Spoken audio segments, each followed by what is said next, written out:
एक बार फिर से आप सभी का स्वागत है मेरे YouTube चैनल शिवम रैक्स पर। आज के वीडियो में मैं sir Roger at church explanation कराऊंगा। इसमें ही मैं एक ही एक्सप्लेनेशन कराऊंगा। इसमें दो हैं, दो एक्सप्लेनेशन हैं। इन दो में जो मोस्ट इम्पोर्टेंट एक्सप्लेनेशन है आपकी ये सेकंड वाली है, लेकिन फर्स्ट वाली भी एग्जाम पॉइंट ऑफ व्यू से इम्पोर्टेंट है। तो स्टार्ट करने से पहले जो भी मेरे वीडियो को देख रहे हैं, जो भी मेरे चैनल पर नए आए हैं और जिन्होंने मेरा चैनल सब्सक्राइब नहीं किया है, वो जल्द से जल्द जाकर मेरा चैनल सब्सक्राइब कर दें और नोटिफिकेशन बेल को भी ऑन कर दें, ताकि मैं जो वीडियो अपलोड करूं उसकी नोटिफिकेशन आपको मिलती रहे। तो वीडियो शुरू करते हैं। माई फ्रेंड्स डैश करके ever heard reference to the context these lines has been taken from the essay. ये जो लाइन ली गई हैं सर रोजर एट चर्च, जो आपका एक लेसन है, उससे ली गई हैं। ठीक है। Which is written by Joseph Addison, जो जोसेफ एडिशन ने लिखा है। हेयर द एसेस्ट, यहाँ पर नियमतकार जोसेफ एडिशन हैज ट्राइड, कोशिश की है टू शो, दिखाने की, हिज व्यूज, अपने विचार, about the systematical sequence. Systematical sequence का मतलब होता है व्यवस्थित सीक्वेंस, मतलब जो एक सीक्वेंस मतलब सीक्वेंस में होती है, जो सीरियल में होते हैं, सीरीज में होती है। और चर्च एंड चर्चमैन, कहने का मतलब ये है उसने ये दिखाए हैं, चर्च पर अपने विचार दिखाए हैं। और चर्चमैन पर, चर्च में जो रहता है, और चर्चमैन जो होते हैं, चर्च के ऊपर विचार दिखाए हैं, चर्चमैन के ऊपर विचार दिखाए हैं। ठीक है।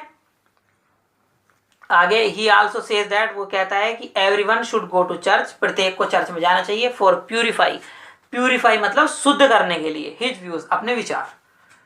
ठीक है ना। एक्सप्लेनेशन देख लेते हैं।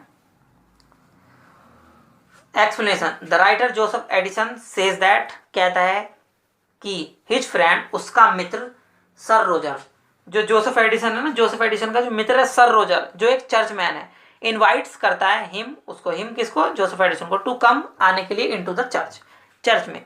Sir Roger is a person of religious nature, एक धार्मिक स्वभाव का व्यक्ति है। And has made effort to decorate the village church, और उसने बहुत प्रयास किए हैं चर्च को डेकोरेट करने के लिए, या बहुत प्रयास किए हैं, करे।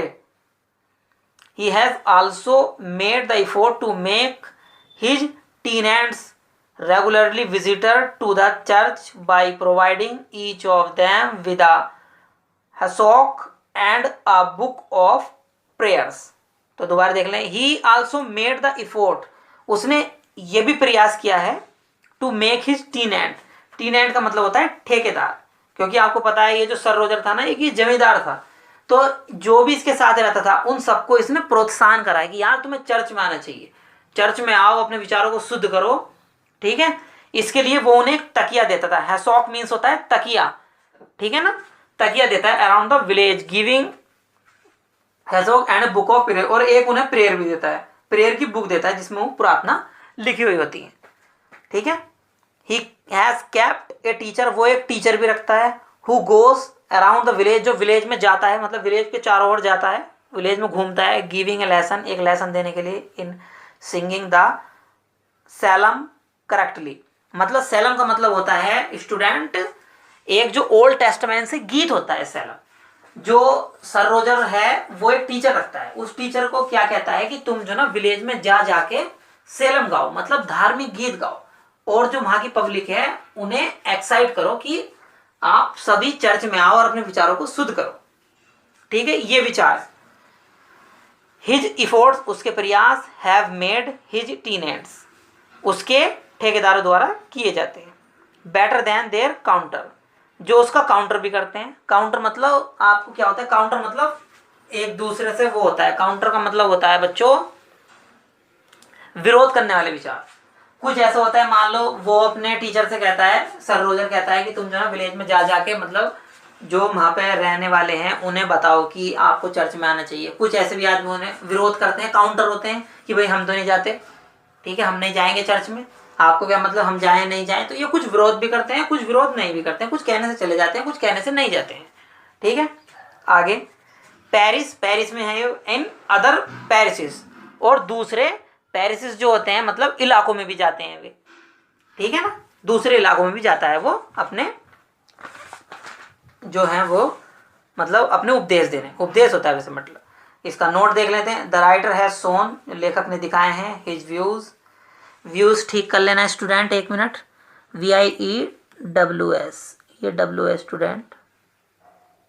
व्यूज अबाउट द अनसिक्वेंस, व्यूज अबाउट द चर्च, मतलब चर्च के बारे में सीक्वेंस, जो सीक्वेंस सीरीज में नहीं होते, मतलब बिखरे हुए विचार के दिखाए हैं चर्च के बारे में।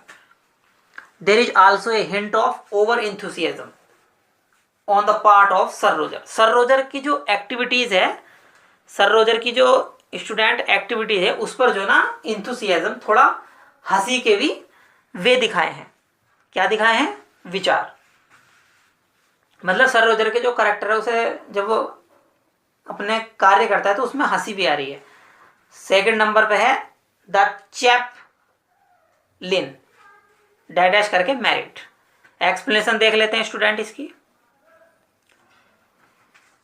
Hair the chaplain of the village, church मतलब गांव का चैपलिन, आप जानते हो पादरी, जो गांव के चर्च का पादरी है, टेल्स बताता है द ऑथर मतलब जोसेफ एडिसन को, दैट इफ यदि a boy gives correct answer, यदि एक लड़का सही आंसर दे देता था, on the day set for question, मतलब उस दिन पर जब एक दिन ऐसा होता है उसमें चर्च में, तो उसमें क्वेश्चन करे जाते हैं, तो उसमें जो भी आंसर सही देता था उसे जो चर्च का ऑनर था सर रोजर उसे इनाम देता था, उसे प्रोत्साहन करता था। ठीक है, तो ए बॉय जब give answer correctly on the day set question answer in the church में, sir Roger rewards him with a copy of Bible, मतलब बाइबल का जो एक पेपर होता है उसकी कॉपी देता था कि बेटा इसे पढ़ना घर जाके, और औरों को भी, जो आपके दोस्त होंगे, मिलने वाले होंगे, आपके रिलेटिव होंगे, उन्हें भी पढ़ाना। ठीक है, टू इनकोरेज हिम, उसे प्रोत्साहन करने के लिए। क्यों? क्योंकि मान लो आप किसी ने बच्चे ने अच्छे कार्य किए, आपने उसे प्रोत्साहन नहीं करा, मतलब उसका बढ़ावा नहीं दिया उसे, तो अगली बार वो अच्छे कार्य नहीं करेगा। वो ये सोचेगा यार पहली बार जब कुछ करा, कुछ तो किसी ने शाबाशी भी नहीं दी, तो क्या यार छोड़ो यार बेकार है। ठीक है ना, तो इसलिए सर रोजर ऐसा नहीं था, वो प्रोत्साहन करता था। आगे, ही समटाइम, वह कभी कभी सेंड्स भेजता था द शेल्टर। शेल्टर का मतलब होता है छाया, एक तरह से आश्रय भी देता था उन्हें। And cured side of the bacon to his mother, और लड़के की जो माँ है ना, बैकन मतलब होता है सुअर का मांस, और इन्हें जो ना सुअर का मांस भी देता, उपचार करने के लिए। ठीक है ना, मतलब प्रोत्साहन भी करता था, और उनकी जो क्यूरी थी, जैसे जिन्हें उन्हें प्रोत्साहन करा, उन्हें कोई परेशानी थी, कोई दुख था, तो उन्हें इलाज भी करता था, उन्हें खाने को भी देता था। तो इसमें जो यहाँ है बैकन का मतलब होता है सुअर का मांस, उसे भी उनकी माता को भी देता था खाने के लिए। क्योंकि तो आपको पता होगा ये जो ईसाई लोग होते हैं ना, ये मीट मांस बहुत खाते हैं, तो इसमें यही दिखाया है, as a gift for the same purpose, इसी प्रकार के पर्पस के लिए, इसी प्रकार के उद्देश्य के लिए। ठीक है ना, जो उस लड़के ने, जैसे कोई आप अच्छा कार्य करोगे तो आपको प्रोत्साहन कौन करेगा? Sir Roger. ठीक है, sir Roger has increased the annual allowance of the Paris clerk by 5 points, मतलब उसमें यह था कि वो उनकी पगार भी बढ़ा दिया करता था जो अच्छे कार्य करते थे। ठीक है ना, एनुअल अलाउंस को of the parish clerk, parish मतलब होता है, मैंने अभी बताया था आपको, पेरिश का मतलब होता है स्टूडेंट, जो इलाके में, जिन इलाकों में वे रखे हुए होते हैं पादरी, उनकी जो अच्छा कार्य करता है उनकी जो थोड़ी सैलरी बढ़ा दिया करता था। In order that young man he become perfect in church, यानी यंग मैन जो परफेक्ट होते थे इन चर्च में, चर्च की सर्विस में, तो ही हैज अनाउंस्ड, वो घोषित करता था, दैट की the post of parish church की will be given to the deserving candidate. मान लो एक कैंडिडेट हो, मान लो मैं हूं, मैं अच्छा काम कर रहा हूं, ठीक है, और कोई दूसरा है, वो मुझसे बड़ी पोस्ट पे है, वो अच्छा काम नहीं कर रहा है, तो क्या होगा? मैं जो छोटा हूं, मेरी पोस्ट ऊपर हो जाएगी, क्योंकि वो अच्छा काम नहीं कर रहा है, मैं अच्छा काम कर रहा हूं, तो मेरी जगह वो, मतलब मैं उसकी जगह चला जाऊंगा, वो मेरी जगह हो जाएगा। ठीक है, on the death of present, या उसकी मृत्यु हो जाएगी तो भी मैं जाऊंगा। इस तरह से कहने का मतलब ये है, अच्छे कार्य करोगे तो सर रोजर की निगाह में आप बिल्कुल अच्छे रहोगे। यदि आप अच्छे कार्य नहीं कर रहे हो, आप अपने पद का दुरुपयोग कर रहे हो, तो वो सब कुछ उसके हाथ में था सर रोजर के, तो वो हैंड ओवर कर दे रहा था दूसरे को। ठीक है, तो बस आज के वीडियो में इतना ही, मिलते हैं फिर एक नई वीडियो में। तब तक के लिए चैनल को सब्सक्राइब करना, नोटिफिकेशन बेल को भी ऑन कर देना। मिलते हैं आपसे नेक्स्ट वीडियो में।